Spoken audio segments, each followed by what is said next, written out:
Assalamualaikum warahmatullahi wabarakatuh. Eh, Salam. Salam sejahtera untuk kita semua. Apakah eh, paparan saya sudah terlihat? Sudah, Kak? Izin Oke, sudah. baik, terima kasih. Saya akan memaparkan tadi menyambung yang sudah dipaparkan Profesor Agus terkait bagaimana kondisi penerbangan di Indonesia, kemudian bagaimana penanganan yang sudah dilakukan oleh bandar udara maupun maskapai. Tetapi mungkin mohon maaf Prof, ada beberapa permintaan tadi yang sepertinya tidak saya bahas di paparan saya mengenai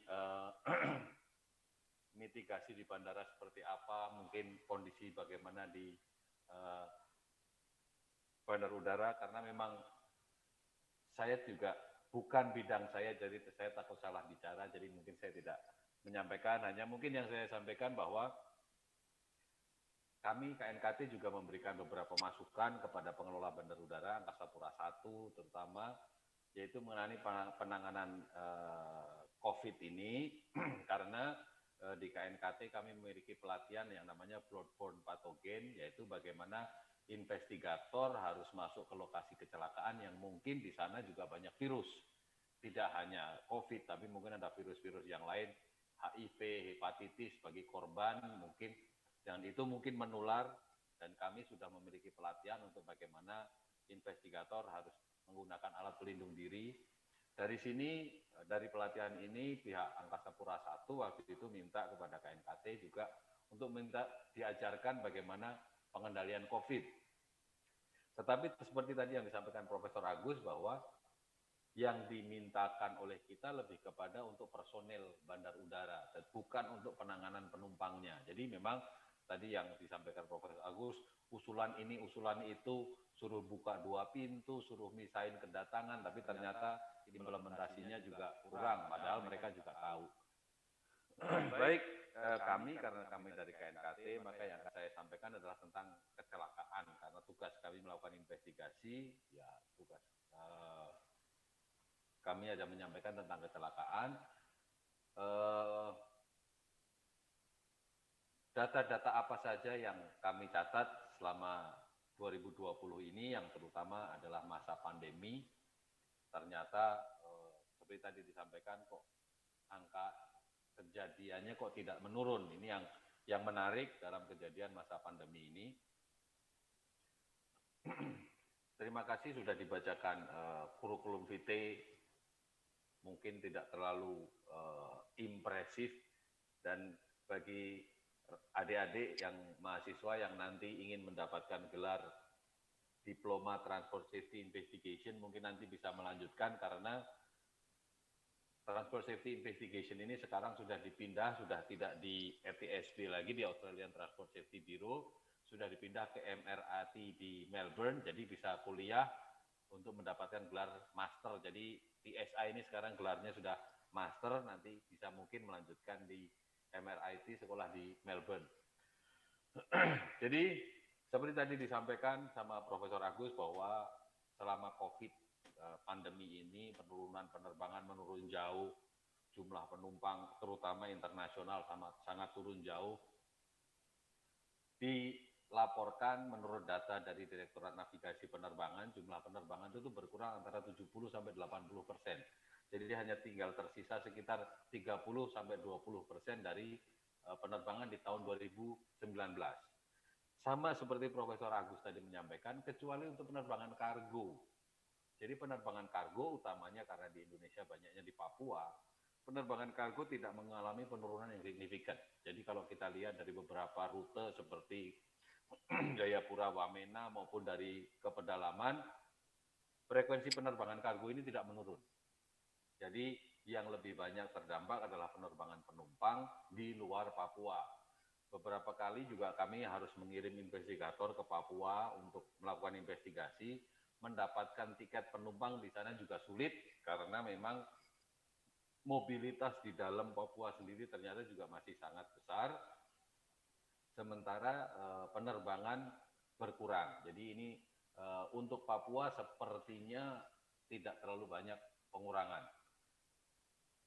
Karena banyak pengurangan kegiatan ini, juga tadi disampaikan Profesor Agus bahwa kemungkinan airline juga mengalami penurunan keuangan, pendapatan, sementara mungkin beberapa biaya tetap, sewa pesawat, pelatihan awak pesawat, perawatan pesawat mungkin tetap, sehingga dari Dirjen Perhubungan Udara mengeluarkan beberapa regulasi dan ada beberapa pengecualian. Jadi ini diterapkan atau dikeluarkan aturan ini sesuai dengan ketentuan dari internasional bahwa mengantisipasi kondisi ini, pandemi, ada beberapa regulasi yang mungkin tidak bisa diterapkan atau sehingga diperlukan exemption atau exemption ini diterbitkan untuk mengantisipasi pendapatan dari maskapai yang menurun sehingga biayanya juga dikurangi. Dengan banyaknya penurunan sudah diberikan exemption, ternyata investigasinya di KNKT kok menurunnya tidak banyak. Ini yang menarik dari data di tahun 2020 ini. Regulasi yang sekarang ada yaitu di CSR 121, ini untuk regulasi bagi penerbangan untuk pesawat dengan kapasitas tempat duduk lebih dari 30 atau payload lebih dari 5.700 kilo.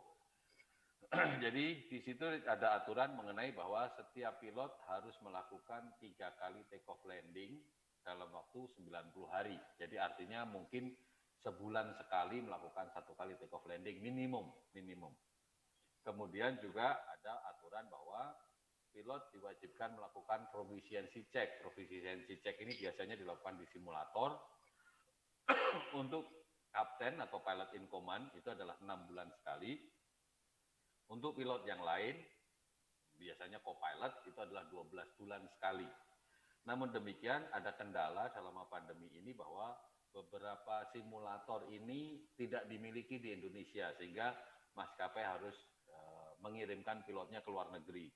Kemudian ada travel restriction untuk luar negeri, kemudian biaya yang besar dan lain-lain sehingga beberapa maskapai mengikuti exemption yang diberikan oleh Dirjen Perhubungan Udara untuk tidak melakukan simulator.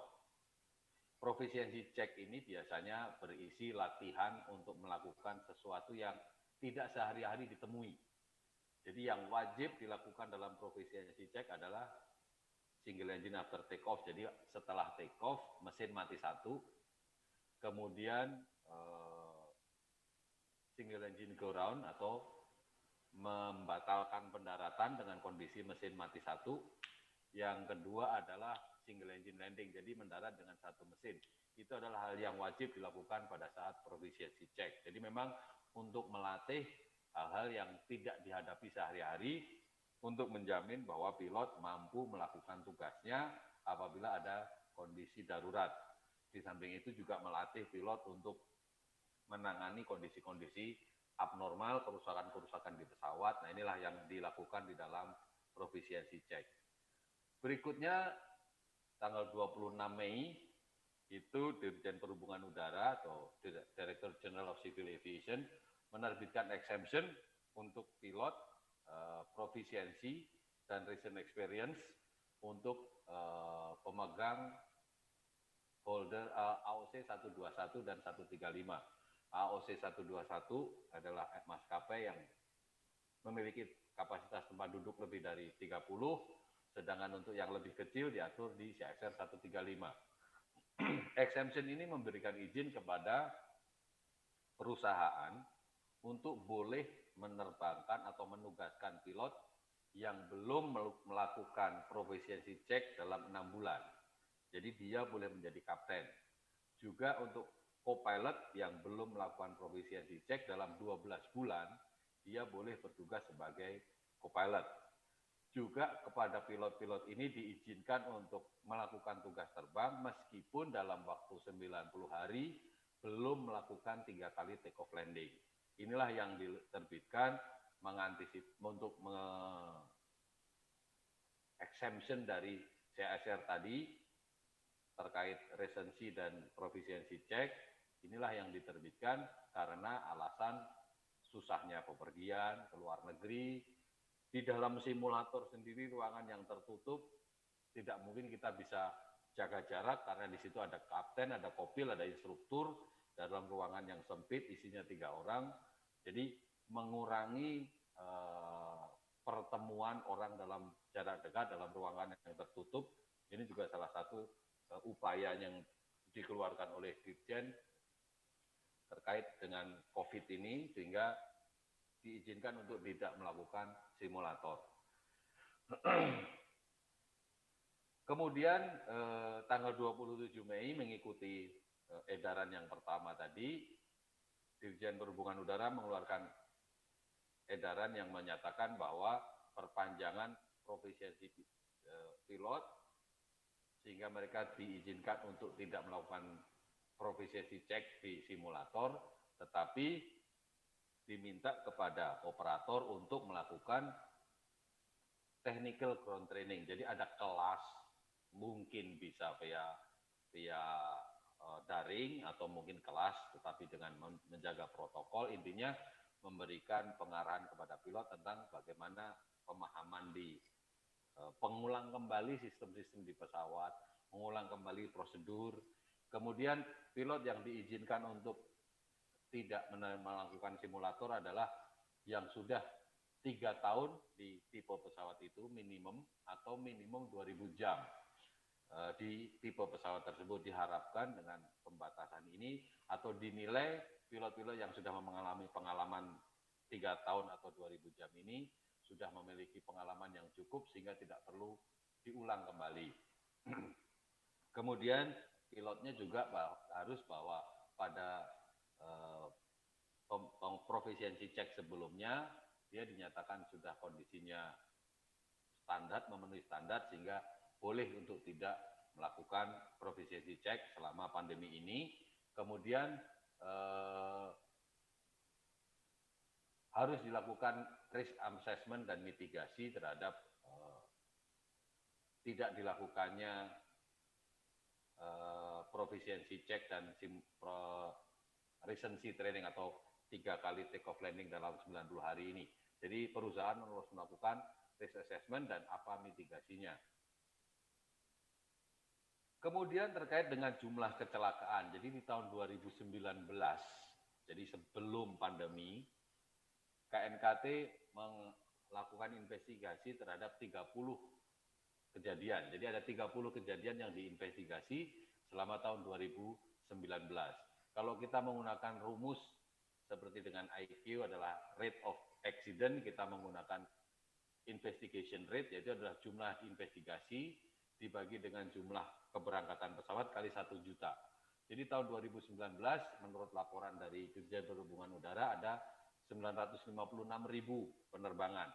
Jadi dengan 30 kejadian itu berarti rate-nya adalah 31,4. Ini adalah rumusan kenapa dikalikan sejuta, ini adalah rumusan menurut perhitungan sesuai dengan ICAO. Jadi kita menggunakan rumusnya ICAO untuk menentukan rate.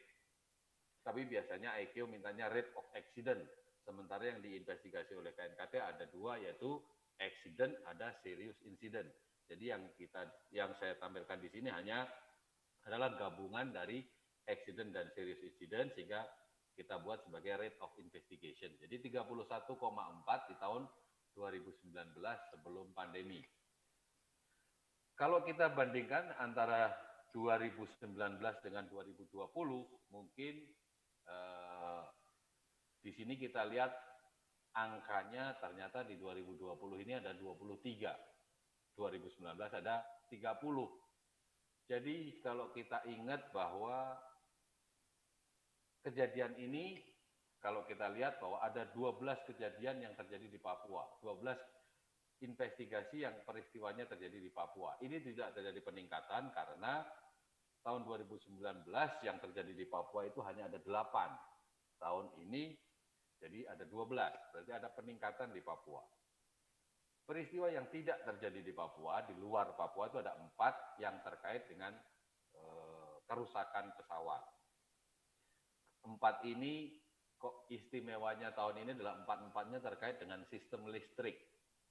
Jadi Yang pertama kejadian adalah Airbus yang ada saat di kokpitnya keluar asap. Jadi ternyata ada electrical fire. Yang tiga, ini terkait juga electrical fire, electrical system, tiga-tiganya pesawat ATR.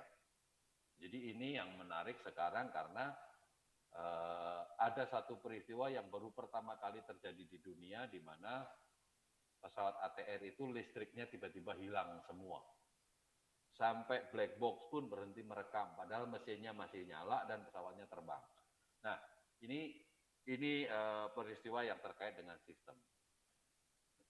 Pada saat melakukan kajian semester, kalau kita ingat bahwa Maret itu kita mulai dilakukan PSBB. Jadi awal kira-kira Januari di 2019 ada satu kasus, 2020 ada 2. Di bulan Februari ada 2019 ada 4, 2020 ada 1, Maret sama-sama ada 3, mulai diberlakukan PSBB. Di bulan April sama-sama 0. Kemudian bulan Mei kita masuk Idul Fitri di mana waktu itu ada larangan dari pemerintah untuk tidak mudik. Pada akhir bulan Juni, awal bulan Juli saya melakukan evaluasi semesteran dan saya kaget melihat angka bahwa ternyata di bulan Mei dan bulan Juni pada saat sudah ada PSBB, pada saat penerbangan sudah berkurang jauh, jumlah kecelakaannya malah naik. Maka melihat dua data ini, segera kami dari KNKT sama seperti Profesor Agus ngadep ke Dirjen. Pak Dirjen ada yang aneh ini, ada yang perlu dilihat. Jadi sudah dikeluarkan edaran-edaran ini, kenapa kok angkanya malah naik? Ada hal-hal yang perlu diperhatikan di sini. Ada apa ini? Bulan Juli sama angkanya tahun 2019, 2020, Agustus juga sama. Sehingga dalam periode 4 bulan ini, pada saat penerbangan menurun jauh, kenapa angka kecelakaannya lebih tinggi dalam 4 bulan ini antara 2019 sampai 2020. Kenapa kok angkanya makin tinggi? Kalau kita lihat jumlah korban jiwanya, 2020 juga lebih banyak.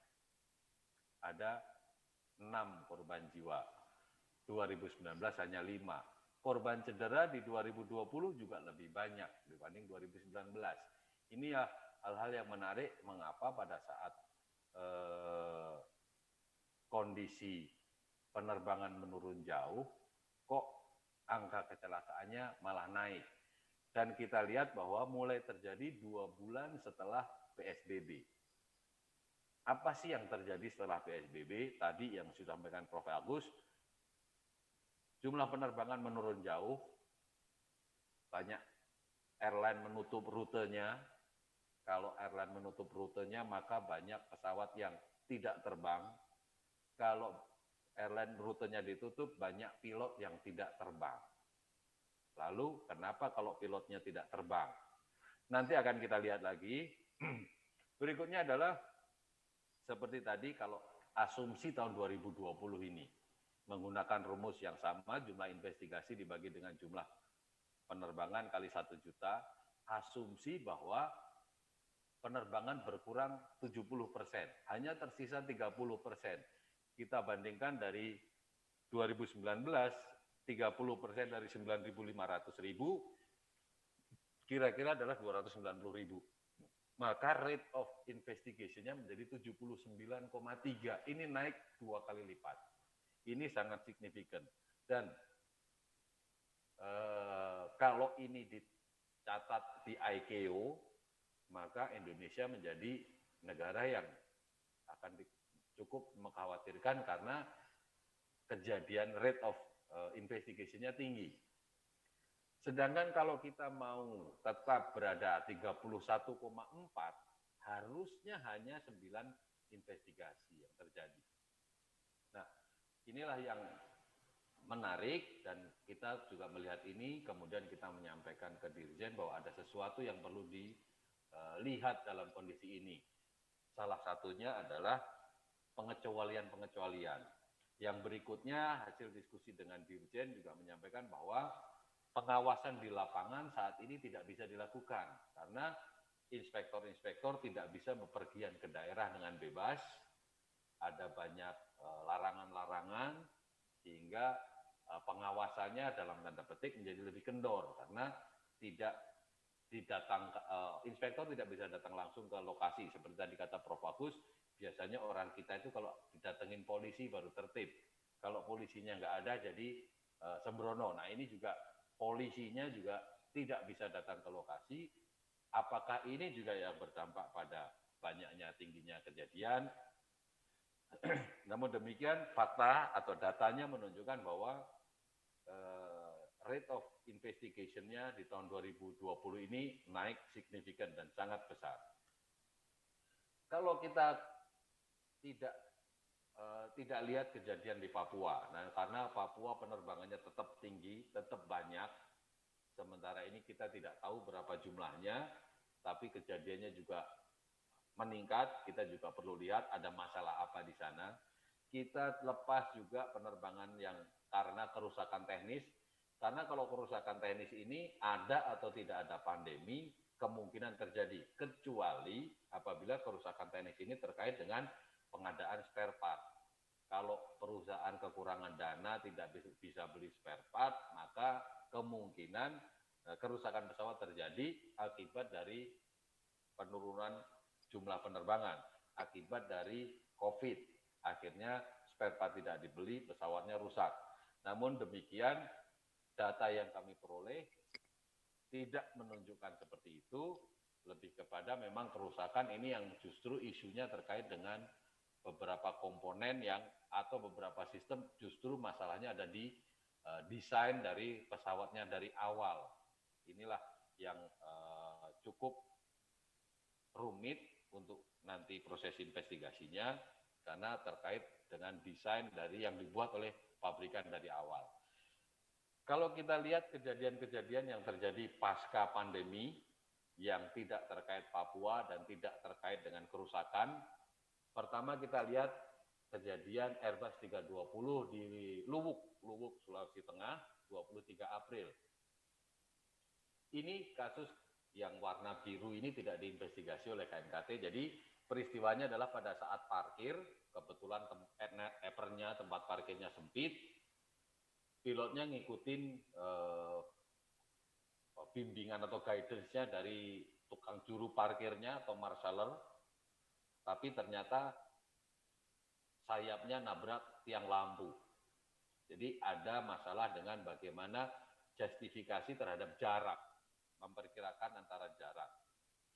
Yang berikutnya, tanggal 5 Mei di Makassar, Boeing 737, pada saat taxi out, mau ke runway untuk take off, pesawatnya atau sayap pesawatnya nabrak tangga. Ini juga, yang tadi pertama adalah nabrak tiang lampu, yang sekarang nabrak tangga.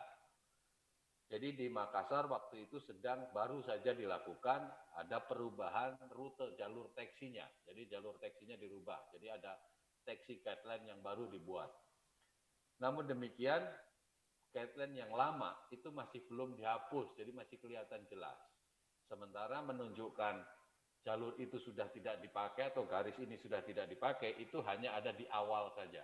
Di tengah-tengah sudah nggak ada gambarnya lagi. Jadi kalau pilot tidak melihat marking yang pertama, maka di tengah dia bisa akan mengalami kebingungan antara jalur mana yang harus diikutin, karena dua-duanya kelihatan jelas, tidak ada petunjuk mana yang baru atau yang boleh dipakai, mana yang tidak.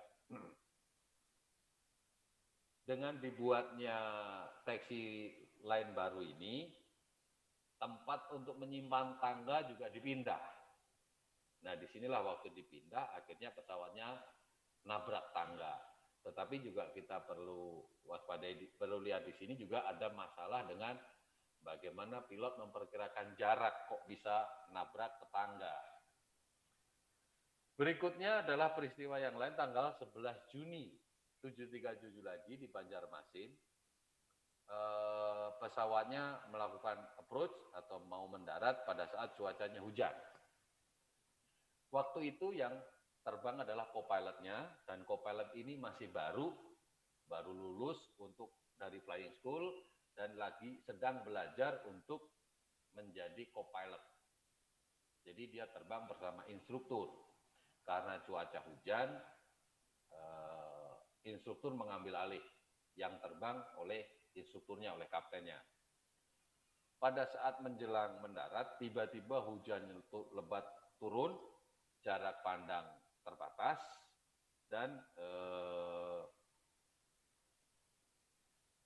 pada saat mendarat, hidung atau roda pendarat depan mengenai landasan lebih dulu, dan tercatat di black box, di flight data recorder, G-nya mencapai 2,8. Jadi pada proses pendaratan ini memang sudah tersedia alat bantu, di mana pesawat ini akan ngomong kapan sih mulai narik. Gitu. Biasanya dia akan bicara, suaranya akan muncul retard. Kemudian disitulah perintah kepada pilot untuk mengurangi powernya pesawat, powernya mesin.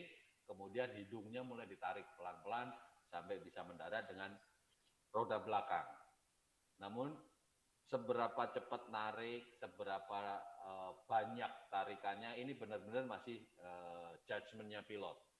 Jadi di sini juga kita melihat ada misjudgment atau bagaimana pilot harus narik seberapa, kapan nariknya, ini juga mulai kelihatan ada masalah. Sehingga mendarat roda depan terlebih dahulu.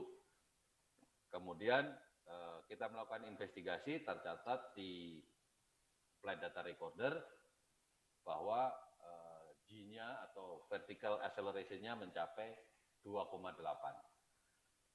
Berikutnya 1 Juli 2020, ini mungkin Bapak Ibu atau adik-adik semua menerima gambarnya karena ini cukup ramai di media sosial.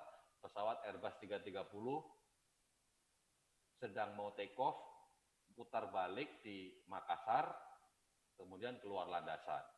Jadi di tahun 2020 ini ICAO menerbitkan amandemen terbaru untuk Aneks 13 terkait investigasi, bagaimana menentukan suatu peristiwa itu masuk serious incident atau tidak. Nah, berdasarkan assessment yang baru ini, peristiwa ini tidak masuk sebagai kategori serious incident. Namun demikian, kalau kita lihat pesawat Airbus 330, pesawat yang cukup besar, wide body, pada saat berbelok, landasan dengan lebar 45 meter, ternyata tidak cukup. Pesawatnya akhirnya rodanya keluar. Untuk pesawat sekelas Airbus 330 ini, untuk berputar 180 derajat, itu butuh landasan dengan lebar minimum atau akan menghasilkan radius 43 meter. Jadi margin untuk pilotnya hanya ada tersisa 2 meter. Jadi disinilah mungkin salah satu juga masalah dengan justifikasi memperkirakan kapan harus belok. Yang berikutnya ini adalah tanggal 15 September, kembali Airbus 330 terjadi di Kuala Namu pada saat mendarat. Sama ini kasusnya, namun ini adalah co-pilot atau bukan co-pilot. Yang bertindak sebagai second in command ini adalah sedang training. Namun second in command dan pilot in command ini dua-duanya adalah kualifikasinya kapten. Tapi second in command ini sebelumnya bekerja di anak perusahaan di luar negeri. Setelah ada masalah penerbangan di perusahaan di luar negeri, pilot ini ditarik kembali ke Indonesia. Masuk ke Indonesia, pilot ini dilakukan training atau familiarization training. Pada saat familiarization training, dia duduk di kiri, instrukturnya sama-sama kapten, instrukturnya duduk di kanan. Pada saat mau mendarat, hujan. Kemudian yang sedang training ini menyerahkan kepada instruktur, kapten saja yang terbang. Karena instruktur, loh kamu itu sedang di training, ya kamu yang terbang lah, kira-kira bahasanya seperti itu. Akhirnya si kapten ini tetap terbang, tetapi begitu menjelang mendarat, hujan, akhirnya menyerahkan lagi kapten yang terbang. Akhirnya instrukturnya yang terbang dari sebelah kanan. Pada saat landing, hujan deras, Ternyata pada saat mendarat pesawatnya bergeser ke kiri, roda kirinya keluar dari landasan. Tercatat bahwa co-pilot atau kapten yang baru pindah dari luar negeri ini terakhir terbang adalah Februari 2020. Sementara kapten yang di kanan, dia bulan sebelumnya terbang, tapi duduk di kiri. Terakhir dia terbang duduk di kanan adalah Maret 2020. Jadi dua-duanya sudah lebih dari 6 bulan tidak menduduki posisi seatnya dia masing-masing. Kita KNKT bulan November menerbitkan preliminary report, laporan awal kejadian ini. Jadi kita tulis laporan awal dan menurut ketentuan ICAO laporan KNKT harus bisa diakses oleh publik, maka masuklah ke website. Laporan ini yang nulis Mas Apip, alumni STTA yang sekarang jadi investigator KNKT. Beliau adalah yang menjadi investigator in charge dan beliau yang menulis laporannya. Apa yang ditulis oleh Mas Apip ini ditangkap oleh media internasional.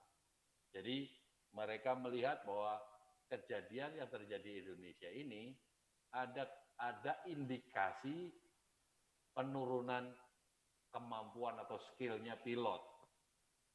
Kemudian mereka mengangkat isu apakah penurunan kemampuan ini adalah masalah yang nanti berikutnya akan hadir nih di dunia penerbangan setelah masalah kemarin COVID, pengurangan penerbangan, pengurangan penghasilan, pilotnya nggak terbang, apakah nanti juga akan muncul masalah dengan pilot penurunan kemampuan.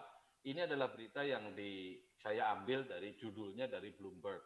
Tapi berita ini juga dimuat di media-media lain, tapi kok utamanya banyaknya malah media Eropa. Dan KNKT juga menerima email dari salah satu peneliti dari perguruan tinggi di Belanda yang bersedia membantu KNKT kalau kamu mau melakukan investigasi terkait penurunan kemampuan pilot ini, di Eropa sudah banyak penelitian. Kalau kamu mau, saya siap membantu. Jadi isu ini cukup menarik perhatian oleh orang-orang di Eropa. Kenapa dengan pilotnya ini? Kok sekarang banyak terjadi mengalami kejadian seperti ini? Jadi kalau kita lihat secara umum apa sih yang terjadi dengan para pilot ini? Kejadian-kejadian yang terjadi di 2020 dengan 2019 ya mirip-mirip lah. Kejadiannya ya begitu-begitu juga.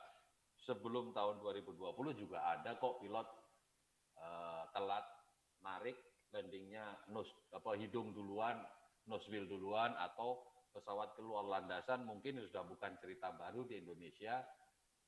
Jadi mirip-mirip lah kejadiannya. Namun secara tuntas apa yang terjadi di 2020 ini kami belum selesai melakukan investigasi. Tetapi kalau kita lihat dari 5 kejadian tadi, ada hal yang menarik yaitu terkait dengan bagaimana pilot melakukan justifikasi, memperkirakan jarak, memperkirakan kecepatan, memperkirakan waktu. Inilah hal-hal yang menarik di tahun 2020. Lalu bagaimana manusia bisa terpengaruh dalam hal memperkirakan atau melakukan justifikasi. Justifikasi menurut teori human factors itu dipengaruhi oleh fatigue atau stres. Lalu apakah pilot dan personil penerbangan selama pandemi ini mengalami fatigue atau mengalami stres? Kan mereka di rumah, banyak libur. Fatigue itu kelelahan. Kan mereka nggak lelah karena banyak di rumah. Atau mereka mengalami stres loh, kan di rumah terus, kenapa harus stres? Apakah bosan di rumah? Apakah hobinya bersepeda atau hobi tanaman kurang bisa menghibur? Misalnya sekarang lagi rame tanaman dan sepeda. Atau memang ada penurunan kemampuan. Yang terjadi selama pandemi ini adalah bahwa pilot banyak dirumahkan. Tetapi selain dirumahkan, banyak juga pilot yang gajinya dipotong. Informasi terkini yang saya dengar, pendapatan per pilot di Indonesia rata-rata setahun ini, dalam 1 bulan, pendapatan pilot di Indonesia rata-rata 100 juta per bulan. Nah, dengan penurunan 100 juta itu komponennya adalah gaji, kemudian ada allowance, jadi kalau mereka keluar kota atau keluar negeri meninggalkan rumah, ada uang harian, di samping itu ada uang jam terbang. Jadi kalau mereka terbang, mereka akan dapat berapa rupiah per jam. Dengan mereka banyak di rumah, maka allowance dan jam terbang ini otomatis juga menurun, bahkan mungkin nol. Kalau 1 bulan tidak terbang sama sekali, maka tidak dapat allowance dan tidak dapat jam terbang. Mengandalkan gaji, sementara gajinya dipotong. Nah, yang masalah lain lagi adalah biasanya kalau mereka-mereka yang bulanannya sudah besar, pengeluarannya juga besar. Mungkin ada yang kredit rumah dengan cicilan yang cukup tinggi, atau mungkin kredit Ferrari atau apa, motor Harley Davidson, saya tidak tahu, tapi ada perkumpulan Harley Davidson di Jakarta ini yang isinya para pilot. Jadi pilot-pilot punya Harley Davidson itu sudah bukan hal yang baru. Nah, sekarang apakah dengan kondisi ini akan mempengaruhi? Kalau cicilannya besar, kemudian biaya hidup bulanannya juga cukup besar, kemudian sekarang gajinya dipotong, apakah ini bisa menimbulkan stres? Atau memang terlalu lama di rumah, akhirnya ada penurunan skill. Menurut teori human factor, apa itu stres? Jadi stres menurut Lazarus adalah bagaimana seseorang menganggap atau menilai apakah mereka mampu untuk menghadapi tuntutan yang terjadi kepada mereka atau ancaman terhadap mereka. Jadi bagaimana dia mampu untuk menghadapi atau tidak, bagaimana mereka menilai, itulah yang menimbulkan stres. Sama ada teori yang lain bahwa fenomena tentang persepsi dari bagaimana membandingkan antara tuntutan dan kemampuan untuk memenuhi tuntutan itu. Itulah yang akan menimbulkan stres. Jadi stres kembali adalah bagaimana individu menilai dirinya mampu untuk menghadapi tuntutan. Bagaimana seseorang menilai menghadapi tuntutan, tentunya ya macam-macam. Kalau dia merasa dia confidence, dia tidak terlalu stres. Tapi kalau dia merasa tidak mampu, stresnya makin tinggi. Dari stres ini muncul beberapa macam gejala.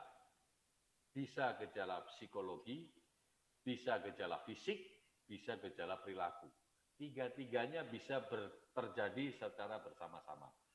Gejala psikologis umumnya akan terkait dengan emosi.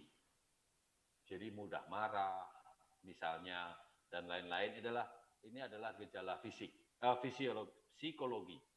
Gejala fisik, stres yang paling rendah adalah mulai dari deg-degan, kemudian keringat dingin, bulu kuduk berdiri, sampai sakit perut, sakit kepala, sampai malah muntah-muntah. Bahkan terakhir bisa pingsan.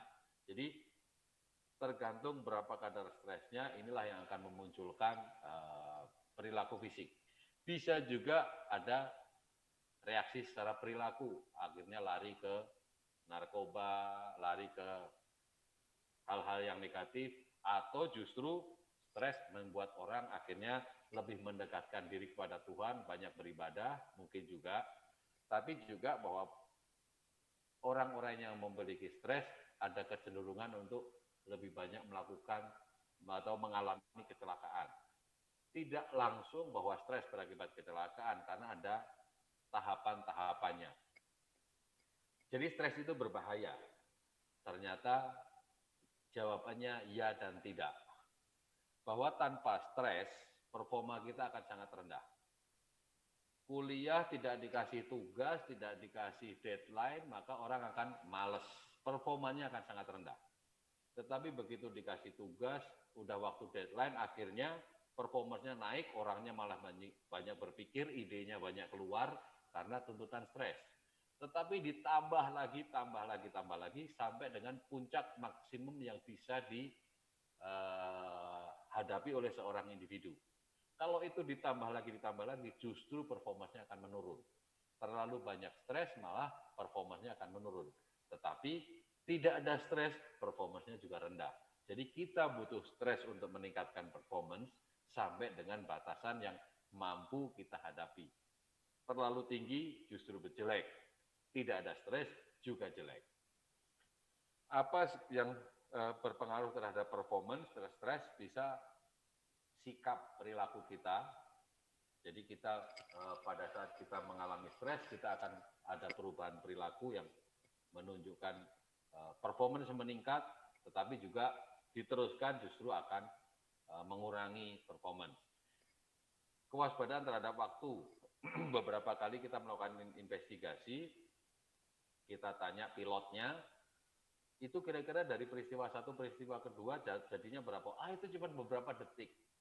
Setelah kita lihat di FDR dan kita lihat di CVR, peristiwanya itu beberapa menit. Jadi pada saat orang mengalami stres, memperkirakan waktu ini juga menjadi masalah. Mereka merasa waktunya sangat cepat, ternyata terjadinya lama. Atau bisa sebaliknya, peristiwanya lama, dia merasa sangat cepat. Atau peristiwanya cepat, dia merasa sangat lama. Ini ya, bagaimana memperkirakan waktu bisa juga berubah.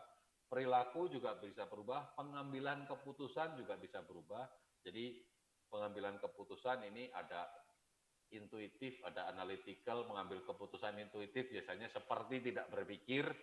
Kalau kita pemain bulu tangkis, ada bola tinggi seolah-olah tanpa mikir langsung smash.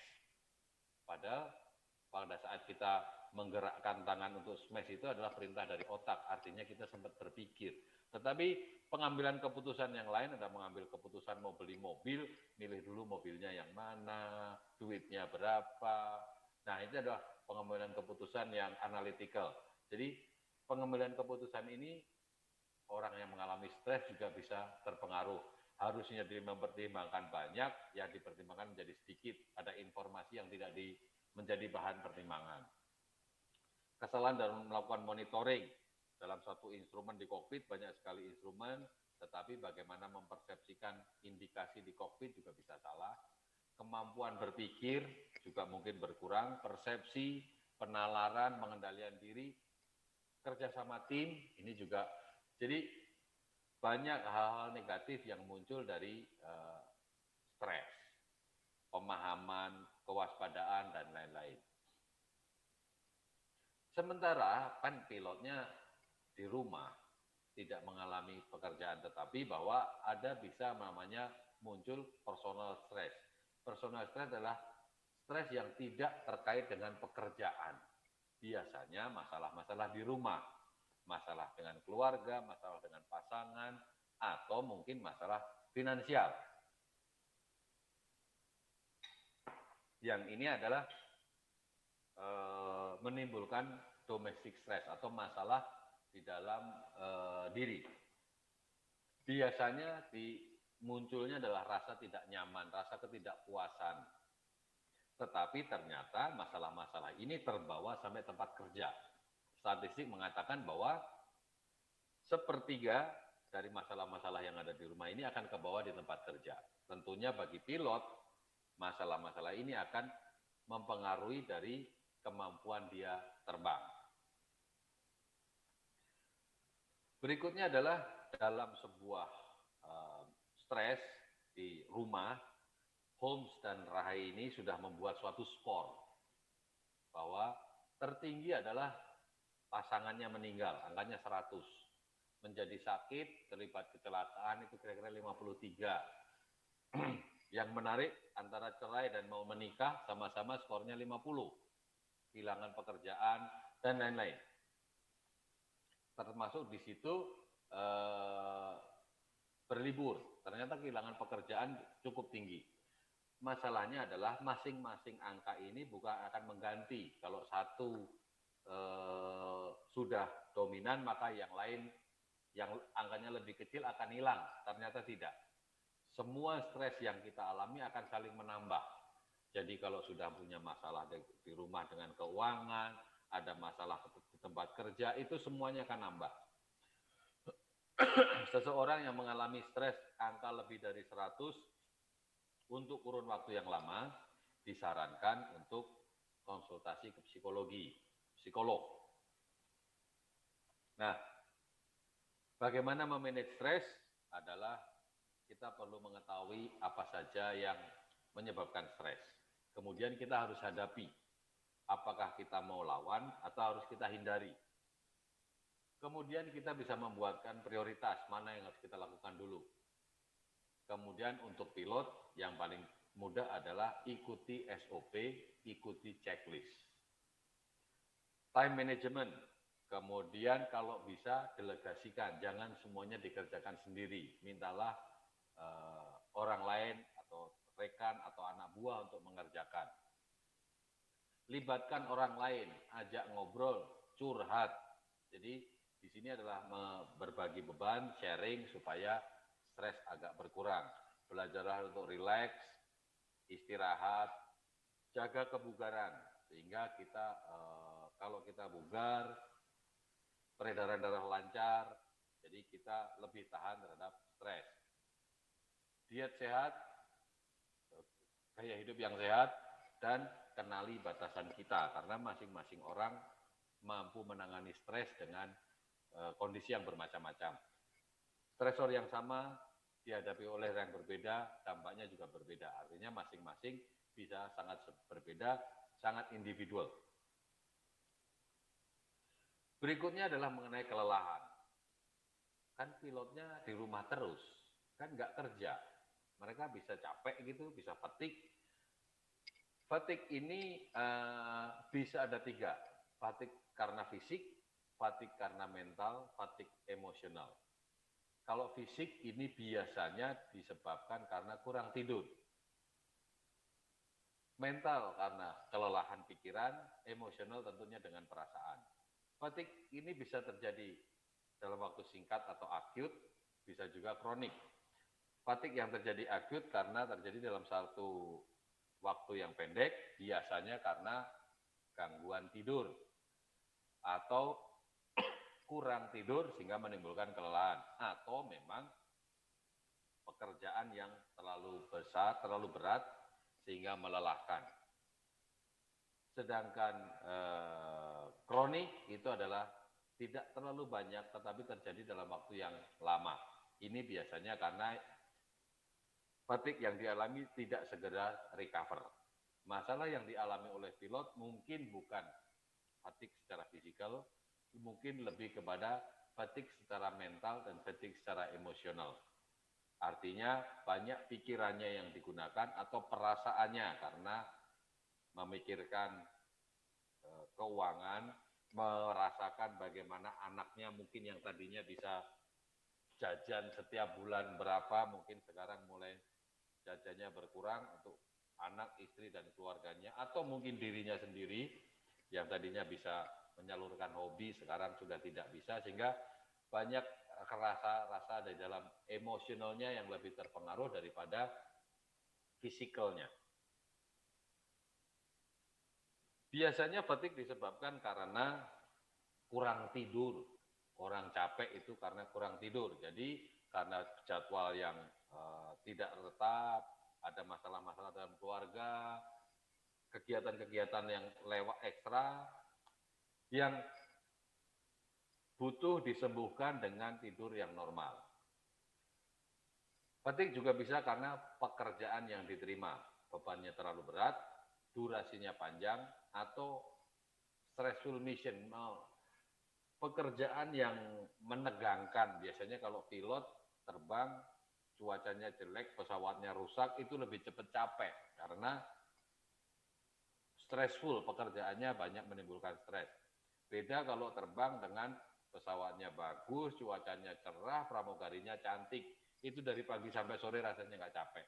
Nah, inilah yang membedakan bisa menimbulkan stres. Atau gangguan circadian rhythm, karena awal terbangnya terlalu pagi, jam 5 harus take off, harus lapor di bandara jam 3:30, berangkat dari rumah 2:30, 1:30 udah bangun. Artinya mulai terlalu pagi sehingga mengganggu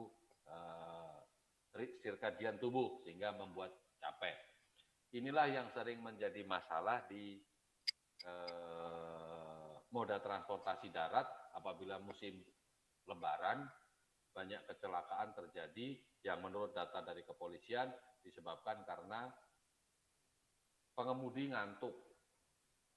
KNKT sudah beberapa kali membuat selebaran, membuat pemberitahuan bahwa orang akan mulai ngantuk adalah 16 jam setelah dia bangun pagi.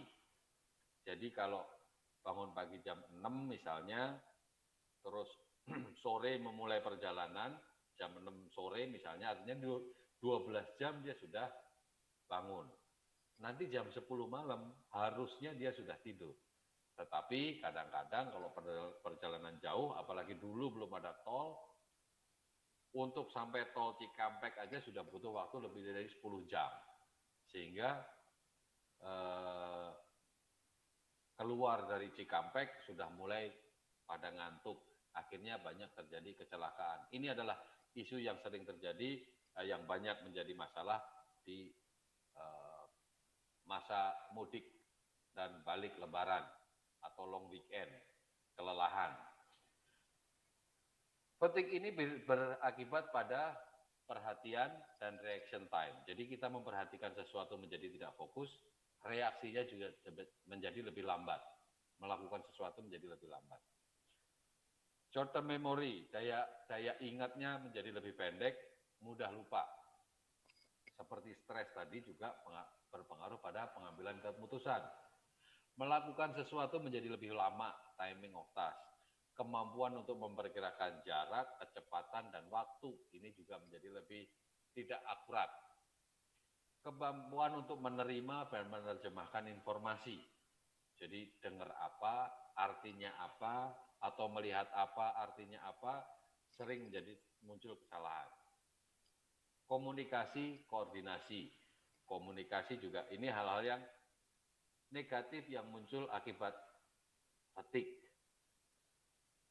Mengatasi fatigue adalah tidur cukup 8 jam sehari. Tidur yang baik, jadi usahakan ruangannya sejuk, gelap, dan tenang. Nutrisinya baik,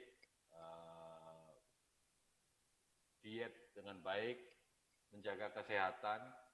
Seperti tadi, kalau badan kita bugar, biasanya tidur lebih pules. Kerjalah pada jam yang optimum. Jam kita bangun, disitulah kita bekerja.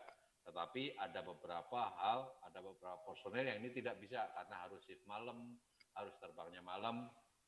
Tetapi sebisa mungkin kita harus menjaga istirahat. Kalau memang diperlukan, merem sebentar, biasanya sekitar 20 menit. Jadi pilot tidak dilarang untuk tidur pada saat terbang. Jadi pilot lagi terbang di kokpit boleh tidur. Tetapi yang dilarang adalah jangan dua-duanya tidur. Tidur satu saja. Tapi itu boleh.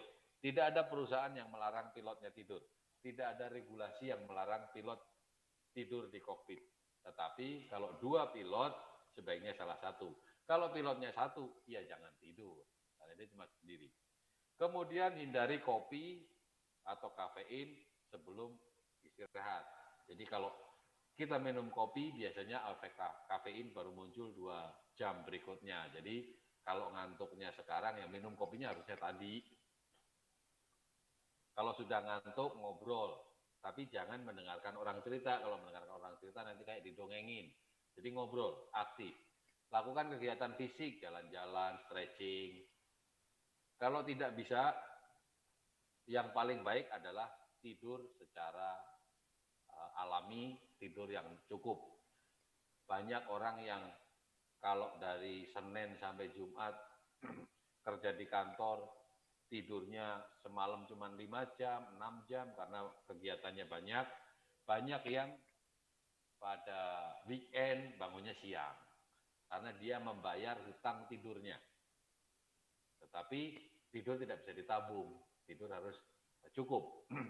Kalau memang ini semua tidak bisa memberhentikan kita tetap fatigue, tanyakanlah pada ahlinya kenapa saya merasa seperti ini. Jadi ini adalah hal-hal yang mempengaruhi fatigue. Kemudian yang terjadi adalah apakah pilot mengalami penurunan skill? Penurunan skill karena sudah lama meninggalkan kokpit, sudah lama tidak pernah membayangkan lagi itu kokpit isinya apa, ini bagaimana prosedurnya, bagaimana. Nah, itulah kenapa ada aturan pilot harus 3 kali take off landing dalam 90 hari supaya dia terus familiar dengan kokpit. Kondisi pandemi ternyata dengan penurunan jumlah penerbangan, pilot banyak yang tidak terbang. Akhirnya kewajiban untuk memenuhi 3 kali take off landing dalam 90 hari tidak tercapai. Namun demikian, supaya tetap pilot bisa terbang, ada beberapa hal yang perlu dilakukan. Yang menjadi masalah dalam kondisi saat ini adalah pada saat COVID ini adalah seorang pilot yang sudah lama tidak terbang, mungkin lebih dari 3 bulan, tiba-tiba ditelepon oleh perusahaannya, diminta untuk besok terbang ya, besok ada jadwal terbang. Maka saya jamin tidak ada pilot seorang pun yang akan menolak. Karena ini adalah income tambahannya mereka. Atau mungkin karena ini passionnya mereka. Tapi intinya bahwa dia kalau bisa ya terbang. Begitu ada pemberitahuan untuk terbang, tidak peduli dia siap atau dia sedang sakit atau dia sedang tidak belajar tentang pesawat, tetapi begitu ditelepon pasti akan berangkat. Ini yang jadi masalah kondisi sekarang, sehingga ada kemungkinan mengalami penurunan skill. Jadi yang disarankan adalah pada saat melakukan penerbangan, sebaiknya bagi yang belum atau sudah lama tidak terbang, mintalah terbang dengan orang yang baru-baru ini terbang, sehingga masih fresh ingatannya. Kemudian sebelum terbang, ingat kembali, baca lagi bukunya, baca lagi prosedurnya, lihat-lihat lagi bagaimana harus seperti apa. Selama terbang, jaga koordinasi, briefing dengan rekan kerja, ikuti SOP dan gunakan checklist. Nah, materi yang sudah saya sampaikan ini sudah pernah saya sampaikan ke Dirjen waktu itu, bahwa intinya bahwa pilot harus diajak untuk melakukan ini.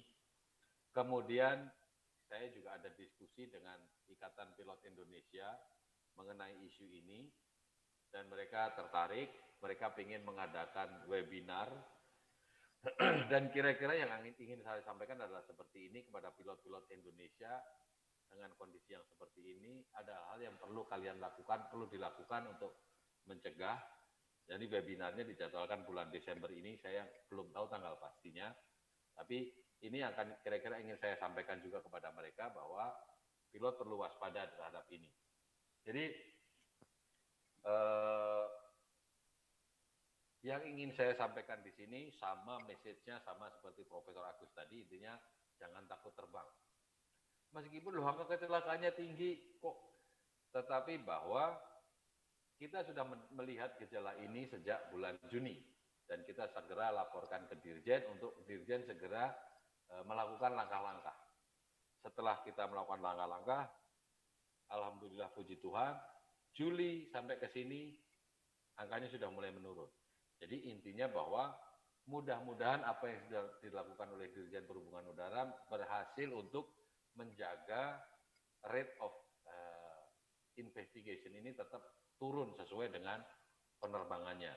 Namun demikian bahwa upaya-upaya KNKT dalam hal sosialisasi, webinar atau apapun, kami lebih memilih upaya-upaya kegiatan seperti ini daripada ketemu kami di lapangan.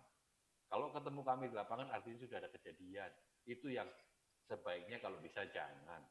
Jadi kita berusaha mencegah sedemikian mungkin, kita mengurangi angka kejadian supaya lebih mengutamakan di pencegahannya. Kira-kira yang ingin saya sampaikan seperti itu. Terima kasih. Saya kembalikan ke Bu Moderator.